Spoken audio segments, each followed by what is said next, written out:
Pakistan for a second round of talks with the United States, according to Pakistani and Iranian sources. Iran's top diplomat, Foreign Minister Abbas Araghchi, is expected to arrive tonight with a small delegation.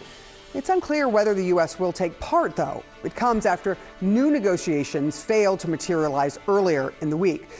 During this morning's briefing, Defense Secretary Pete Hegseth said the U.S. military will maintain the blockade on Iran's ports for as long as it takes, and he urged Tehran to cut a peace deal.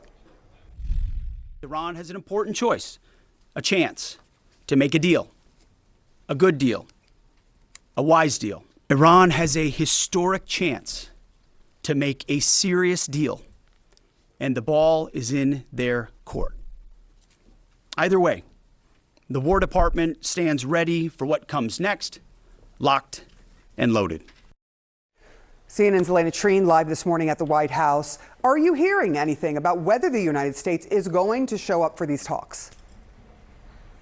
Yeah, look, I've been catching up with my sources here, Sarah, and I think the status of this is, one, they are obviously aware that the Iranian foreign minister is traveling to Pakistan. I think that's obviously a good development for the U.S., which is really trying to get a second round of talks between Washington and Tehran in person on the books. But I think they're still working through what this could look like. But given that Araghchi is going to be in Pakistan, and we know that there is also a U.S. logistics team that has been in place in Islamabad, really preparing for a potential second round of in-person talks. I think it could be likely that we could be seeing, some people from the Trump administration trying to do that. But right now, it's very much unclear, and I think it's all currently being discussed behind those closed doors in that building behind me, Sarah. But this could be a significant move. I mean, look, even though we've heard the president in recent days, he just repeated this yesterday, that there's no rush. He doesn't want to have pressure on him. He's kind of not putting any sort of definitive timeline on this extension of the ceasefire that he declared earlier this week.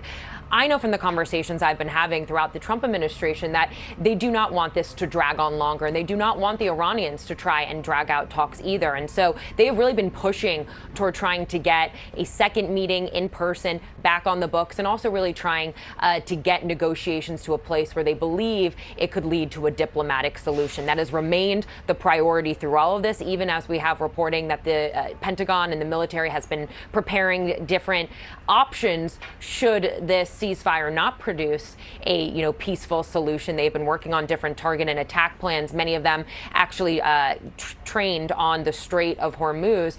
But overall, they still very much want to reach a deal with the Iranians. So this is a good development, but we really have to see where things stand and whether or not this could lead to talks in the next couple of days between Trump administration officials and the Iranians, Sarah.